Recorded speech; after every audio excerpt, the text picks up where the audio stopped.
Bonjour et bienvenue dans ce tutoriel concernant la connexion d'un ATV340 Ethernet à un M262 avec activation du FDR, Fast Device Replacement. Le FDR permet le reparamétrage en automatique d'un élément par le contrôleur, donc sans utilisation d'un ordinateur. Pour valider le FDR, les produits doivent être en DHCP, c'est-à-dire que c'est le contrôleur qui leur fournit leur adresse IP. Et il faut activer le FDR dans chaque produit. Donc, tout d'abord, nous allons créer un nouveau projet, donc avec un M262, donc MEV2.1.1. Cette fonctionnalité FDR est disponible depuis avant Machine Expert V2.1.1, mais bon, je fais la vidéo maintenant. C'est la version que j'utilise en ce moment. Donc M262, Ethernet IP, ATV340, pardon, pas Ethernet IP, autant pour moi, Modbus TCP. Alors, je n'ai pas essayé en Ethernet IP, donc je vais le faire en Modbus TCP. Il faudrait que je voie le valider, voir si ça fonctionne aussi en Ethernet IP.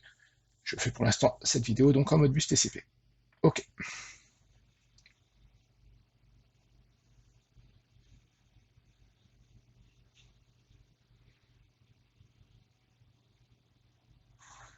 Voilà, donc comme à l'accoutumée, Ethernet 1. Donc je vais paramétrer ici la partie connexion à mon PC. Voilà, j'active tous les protocoles. Et Ethernet 2, ce sera la partie connexion avec la TV. Je valide également tous les protocoles. Voilà, donc sur Ethernet 2, un clic droit, ajouter un appareil, on va ajouter donc le scrutateur d'entrée-sortie Modbus TCP. Voilà, ajouter.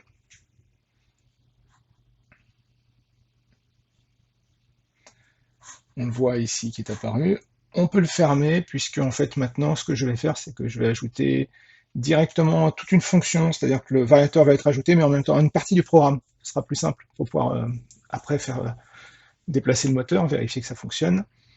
Donc sur la partie application, je fais un clic droit, ajouter une fonction à partir du modèle. Le nom, bon, je vais mettre VVD et puis ATV 340 par exemple. Modèle de fonction, donc les trois petits points. Je vais sur Modbus TCP, je sélectionne ATV 340, Modbus TCP, OK. L'adresse IP, on s'en occupe pas puisqu'on va être en DHCP, on vérifiera juste de bien être en DHCP. Ici, au niveau paramétrage, vous pouvez aller faire directement mapper donc une recopie de l'état du disjoncteur du variateur sur une entrée de l'automate. Alors là, il n'y a que ces entrées-là, hein, il n'y a rien d'autre, mais s'il y avait de la dispo, on verrait toutes les entrées possibles au niveau du contrôleur. Donc là, je fais annuler, hein, je valide rien. Et OK. Voilà. On voit ici dans la GVL une petite information supplémentaire où on nous dit, on lit ici, mais on va double-cliquer, voilà, c'est ici, warning, update the variable C underscore UID channel ID according to the configuration in the device tree. Donc cela signifie que il faut bien valider la voie qu'on va utiliser pour la communication standard au niveau du scanner, du scrutateur, pardon, d'entrée-sortie. Donc on va sur le variateur, configuration de voie Modbus TCP, on vérifie que c'est bien la voie 0. Si jamais on devait en rajouter une autre qu'on mettrait avant, eh bien il faudrait changer à ce moment-là la valeur et non pas laisser 0. Nous, on va laisser 0, donc je vais sur GVL, et ici, à la rigueur, soit on supprime la ligne, soit on met en commentaire en mettant 2 slash successifs, voilà, l'information a disparu. Donc ici, on a terminé cette partie-là. Donc maintenant, dans MyController, on va aller vérifier qu'on est bien en DHCP, donc service Ethernet, Ethernet 2, on est bien en DHCP, le nom de l'équipement, donc ATV340 underscore 1. Alors, je viens de faire un test où j'ai mis 1 déjà, donc je vais le changer. Je vais l'appeler 001. Voilà. Entrée, voilà, je change de champ. Donc, ça, c'est bon. une chose importante, afin de pouvoir paramétrer le variateur à travers la connexion qu'on utilisera pour se connecter au contrôleur, il faut activer le routage. Donc dans l'onglet routage IP, on va activer donc le transfert IP. Voilà, c'est tout ce qu'il y a à faire.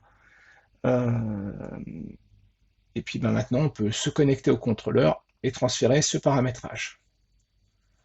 Hop, donc paramètres du contrôleur, je clique dessus. Ici, je change juste la façon de me connecter. Donc je reclique et je me connecte. Alt F.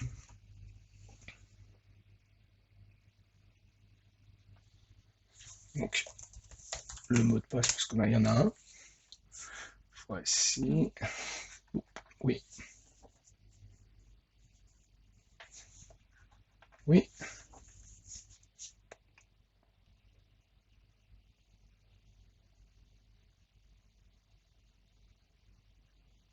Le transfert est en train d'être fait. Il est terminé. On peut passer en run. Oui. Là, on voit que le variateur communique. Tout va bien. Pas de souci. On peut vérifier que le variateur fonctionne. Alors, par défaut, il est bien paramétré, hein, mais j'ai une erreur. Sûrement qu'il faut effacer le défaut. Voilà. J'aurais peut-être dû redémarrer le variateur, on verra. Voilà, donc je suis bien en run. Je ne sais pas si vous entendrez le bruit. Donc je suis à 1500 tours.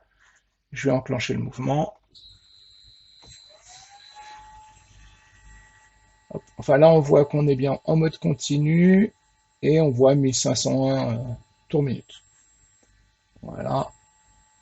Donc je vais faire un stop pour arrêter tout le monde. Oui. J'arrête le stop.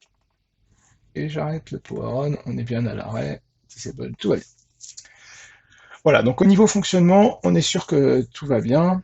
Maintenant, il faut qu'on aille valider la communication avec le DHCP. Alors, le DHCP s'est bien passé, tout simplement parce que par défaut, mon variateur avait la bonne adresse IP. Normalement, il aurait fallu que je l'éteigne avant, mais bon. Donc on va aller dans SoMove, au moins pour voir que tout se passe bien. D'ailleurs, non, on va faire autre chose avant. Je vais éteindre le variateur. Voilà, donc la déconnexion est faite. Je le rallume.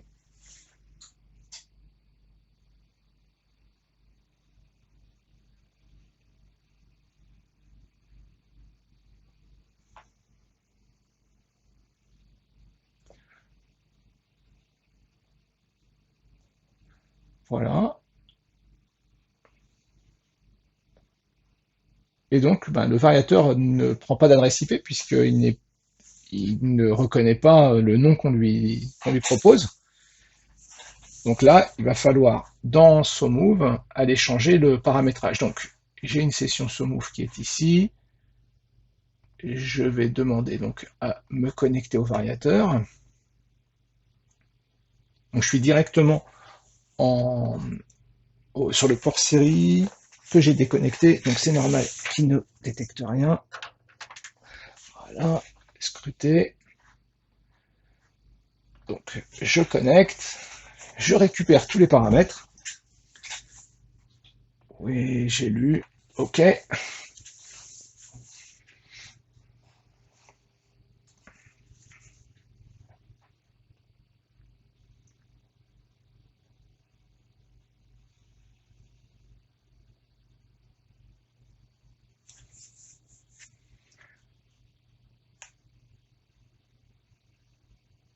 Voilà, donc le variateur est bien là. On vérifie. Donc, on est bien toujours déconnecté. Hein.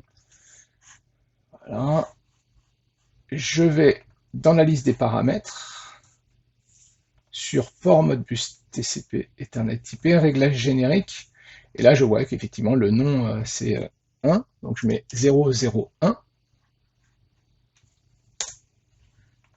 Je change de champ. Je valide. Je vais également aller dans FDR. Il faut un petit peu de temps. Voilà. Et je vais juste le désactiver pour pouvoir le réactiver après directement dans le DTM dans Machine Expert.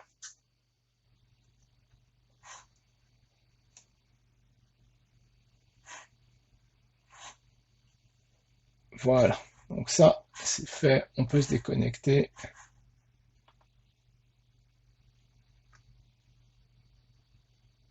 Et je réduis ça. Voilà, donc le variateur a été connecté, puisque le nom est le bon maintenant. Si on reteste la fonctionnalité, CTRL F7, oui, alors toujours l'erreur parce que on a eu un défaut, on a eu une déconnexion, reconnexion. Hop, donc là, pas de souci. Je ne veux pas aller jusqu'à démarrer le variateur, on voit bien voilà, que c'est passé en run, donc ça veut dire que ça communique bien, pas de souci. Donc maintenant, on va aller sur le variateur, donc je double-clique sur le variateur, et ici, je vais faire charger depuis l'équipement. C'est-à-dire que le variateur, je vais m'y connecter, et puis je vais recharger tous ses paramètres.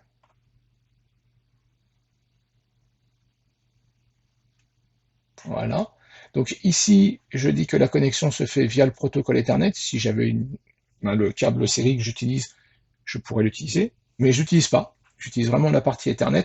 Et automatique, ça veut dire qu'il a récupéré l'adresse IP du variateur via la partie paramétrage. Donc je fais continuer. Voilà, donc là on voit qu'on est connecté au variateur. Je peux double-cliquer, donc je fais iAvread, OK. Voilà, charger les paramètres va écrire par-dessus le projet, la configuration qui est dans le projet, pardon. OK. Donc là on vient lire. Donc la lecture a été faite. Voilà. Donc on est dans un onglet qui s'appelle configuration. Si on vient dans Parameter List et qu'on vient voir dans FDR, on voit bien qu'il est désactivé. Les paramètres, c'est bien la TV340.001. L'adresse IP est bonne, logique. Hein. Et ici, on voit le fond de VVD. Voilà, on est surligné en vert, ça veut dire qu'on est connecté au produit. Si je clique sur ce bouton, je déconnecte. Je reclique, je reconnecte. C'est-à-dire que tous les paramètres que je vais changer maintenant sont changés immédiatement dans le variateur. Voilà, donc maintenant ce qu'on va faire, c'est qu'on va activer le FDR. Alors, on va vérifier quelques paramètres qui étaient bons, hein, puisque sinon ça n'aurait pas pu, on n'aurait pas pu faire tourner tout à l'heure. Donc, par défaut, dans la configuration dans laquelle je suis, il faut être donc en Ethernet embarqué pour FR1. Au niveau CHCF, mode séparé, et puis le CD1 sur Ethernet. Voilà. Donc FDR, disable, donc enable, j'applique.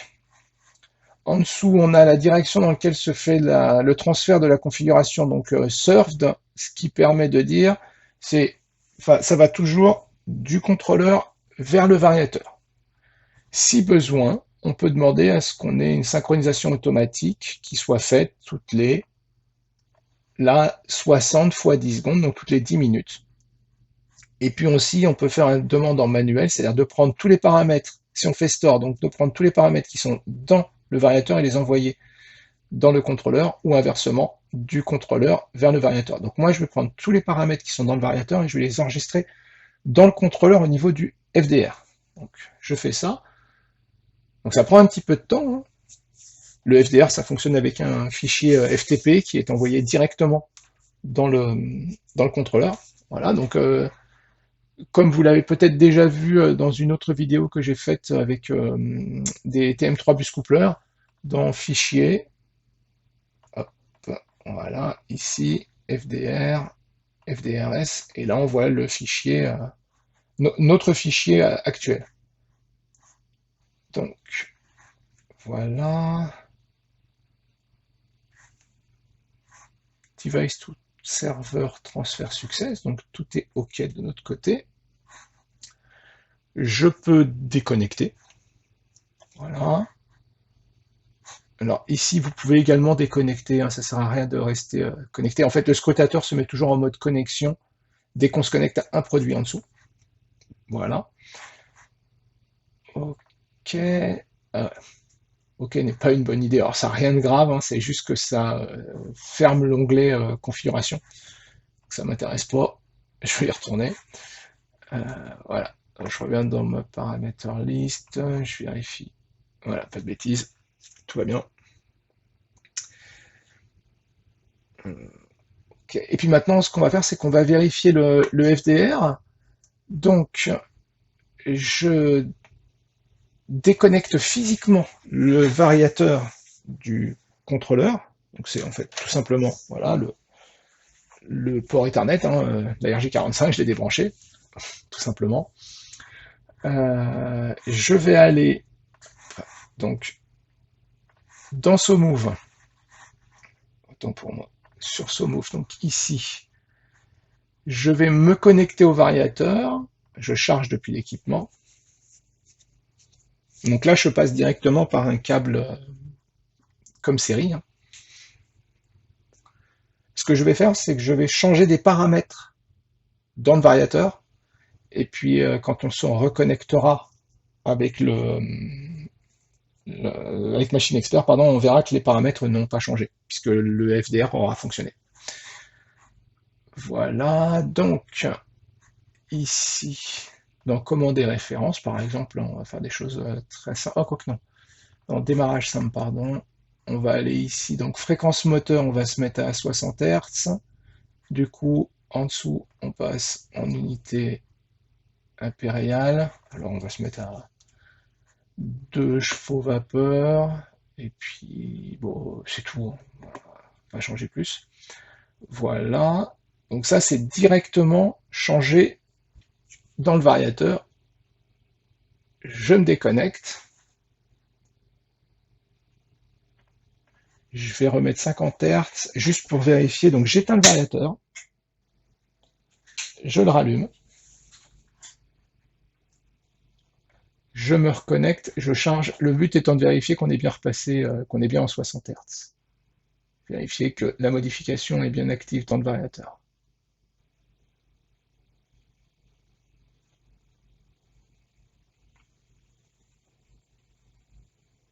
Voilà, donc on est bien à 60 Hz, 2 chevaux vapeur, pas de souci. Voilà, on se déconnecte ici.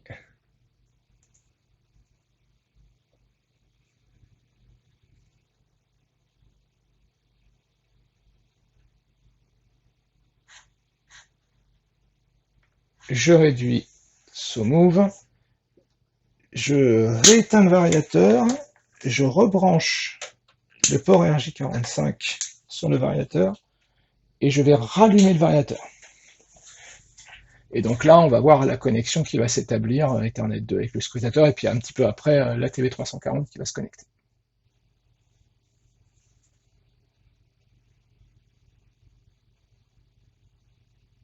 Voilà. Et donc maintenant, ce qu'on va faire, c'est qu'on va récupérer les paramètres. Donc je vais me mettre sur Simply Start. On va vérifier qu'on est bien en 50 Hz. Alors, je vais rechanger. Alors, je ne vais pas changer celui-ci, je vais changer que celui-ci. Voilà. Donc logiquement, le 50 Hz va rester, et puis le nominal motor power, lui, va repasser à 0,25. Et voilà, on charge. Donc le chargement, on va effacer comme tout à l'heure, va réécrire pardon, sur la configuration actuelle.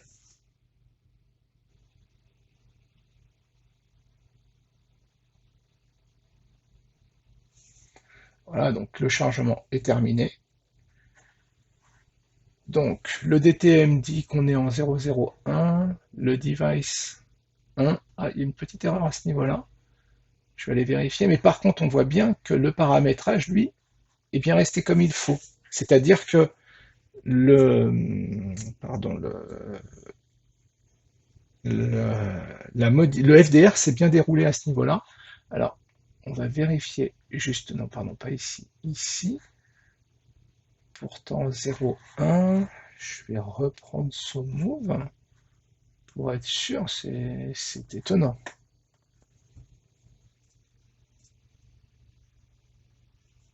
pense qu'il y a une petite erreur qui s'est glissée quelque part dans Machine Expert. Ah oui, j'ai débranché le câble, une fois de plus. Je le rebranche.